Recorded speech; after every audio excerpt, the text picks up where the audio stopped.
like start farmers markets in the parking lot of our hospitals when we had capacity to do that. And then in my time on the city council, I'm very proud to say that right down the road in the ward that I represented is a brand new community health center that serves people who are underserved for their health care. I'm running for Washington, for Congress, because Washington's priorities are mixed up. They're wrong. This is about putting people first, not millionaires over the middle class, not cutting Medicare and Social Security to give cash back to billionaires, and not to encourage outsourcing as my opponent has done. This is a clear choice. It's about gridlock over getting things done. It's about politics over people. And I want to say that my goal is to put people first again. All right, thank you.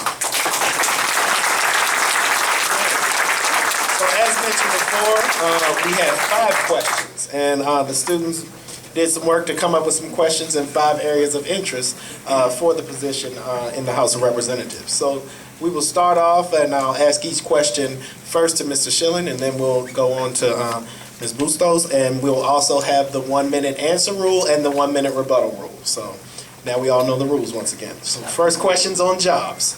What is the role of government in creating or stimulating jobs?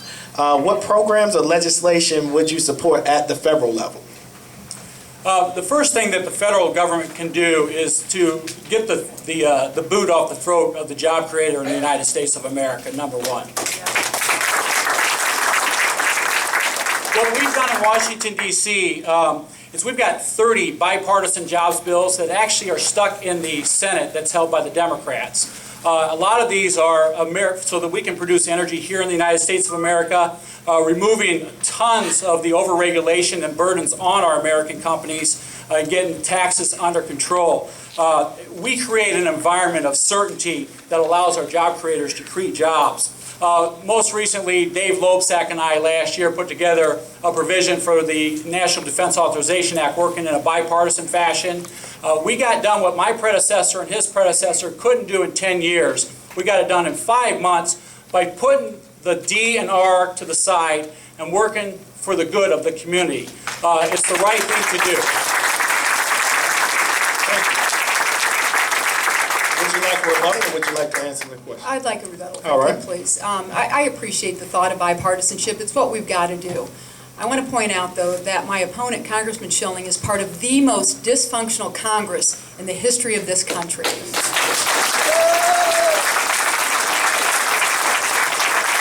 votes with his party 92% of the time. You are welcome to point out how you reach across the aisle, but you vote with your party 92% of the time. You give the leader of the congressional Republicans an A- grade at a time when the American public gives Congress an F. Now I'll restate the question. What is the role of the government in creating or stimulating jobs? What programs or legislation would you support at the federal level? Thank you. It has to be our #1 priority. It absolutely has to be. We have an unemployment rate that is way too high. Senator Jacobs pointed out that it's growing down in this area, but in our district, in the northern part of our district, we still have double-digit unemployment, and we've had it for 45 straight months. That's way too high. That's why on the first day of my campaign, I announced a job creation plan, and I'm very proud of that. We're branding it as a manufacturing triangle.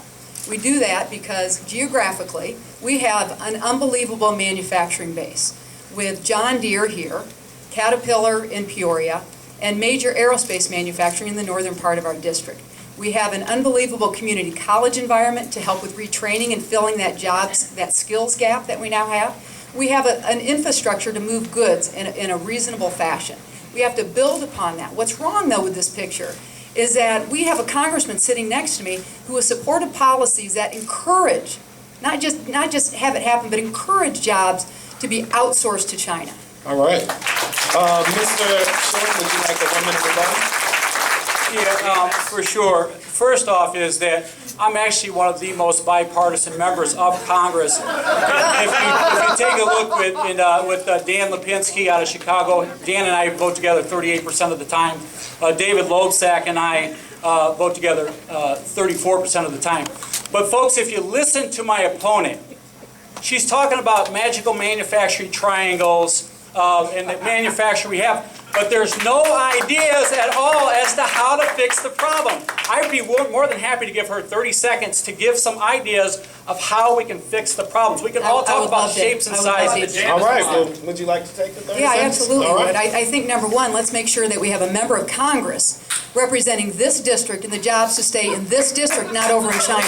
Yeah, and she's investing You in gave her the overseas time, funds. Mr. Schilling. You gave her the 30 She's seconds. investing in overseas All right. funds, helping the Chinese. The next question is an economy question, so maybe you guys can come back to some of the things that you just said.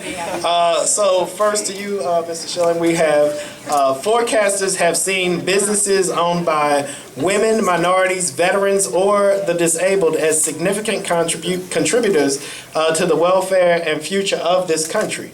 What are some of the forward-thinking government propositions that can ensure that these businesses are supported? One of the things that I think is really important to understand is that the Hispanic community basically accounts for one of the largest growing sectors in new business coming through. Women-owned firms account for about $3 trillion annually in the U.S. economy and account for 16% of all the jobs. One of the things I did is on a bipartisan fashion, I worked with Congressman Judy Chu, a Democrat from California, and a fellow member of the House Armed Small Business Committee, and we did a act that it's called Building Better Business Partnership Act, which will help make it easier for women-owned, minority-owned, disadvantaged, HUB-owned, and service-disabled veterans to get in there and actually get business with the federal government and allow them to participate in a mentor-protege program. And I think that's just kind of a small start. There's lots of things we can do to continue to improve and work with those folks. Thank you. Would you like to rebuttal before I ask the question? Sure, I would, please. I'd like to reiterate, 92% of the time. That is how much Congressman Bobby Schilling has voted with his party. Sir, you can talk about reaching across the aisle, but the reality is you don't do it. All right. So now we ask the question. Forecasters have seen businesses owned by women, minorities, veterans, or the disabled as significant contributors to the welfare and future of this country. What are some of the forward-thinking government propositions that can ensure that these businesses are supported? We have to have an economy that works for everybody, not just a few select people. We have to make sure that we level the playing field, that we don't encourage jobs to be outsourced to places like China. If you look just to the north part of this district, we've got 170 families who are about ready to lose their jobs to China. Why? Because my opponent here supports proposals that actually, again, encourage corporations. They actually make money by sending those jobs over to China. We've got to put a stop to that. We have programs. I want to talk a little bit about a way that we can get our veterans engaged. We have a program called Boots to Business. What that does is allows for training for veterans. It allows them to learn more about entrepreneurial leadership. And I'd like to point out, too, that my opponent has voted against a program that gives retraining for people who have lost their jobs to places like China, may I add. Would you like a rebuttal, Mr. Schilling?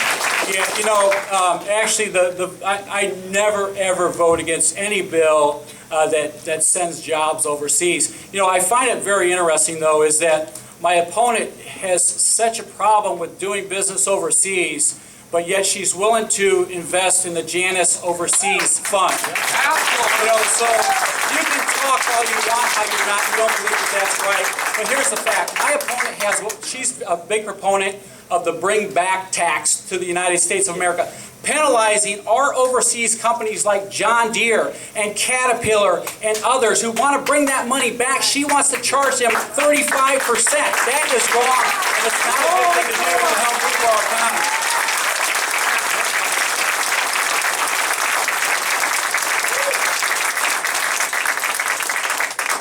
So now we'll move on to a question. May I offer a rebuttal to that? I have to, seriously. Well, we don't have rebuttals, so we need to move on to our education question. All right, I can rebut after that one. All right. Yes. So we have a question about education. What are some proactive measures that you will introduce or support to impact academic achievement and equal education resources in the context of our changing dynamics and demographics in the diversity of our schools? Do you support the DREAM Act?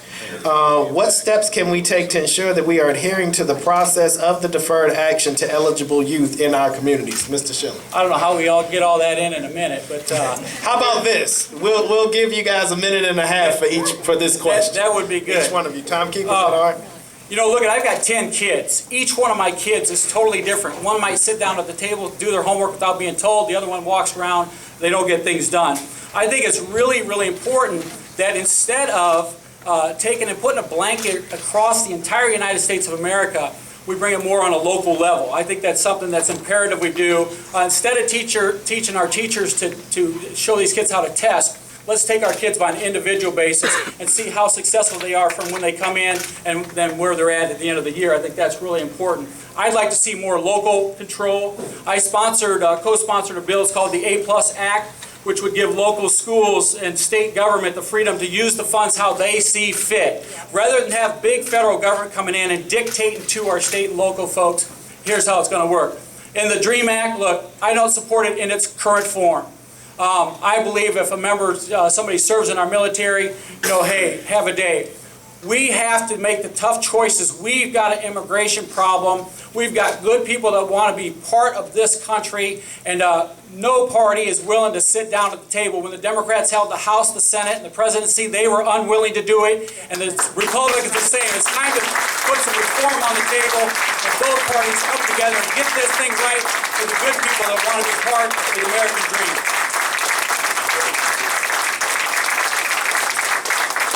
Would you like a 1-minute rebuttal before I ask the question? I'd like to actually address the question before, if I may. All right. You call it, sir, a Bring Back Jobs tax. It's a Bring Back American Jobs home. You have supported policies that have encouraged companies to outsource. And then just 2 weeks ago, you turned your back on employees whose jobs are going to be sent to China by the end of this year. And wow. You know, let's have some compassion for people whose jobs are being sent over to China. I can't imagine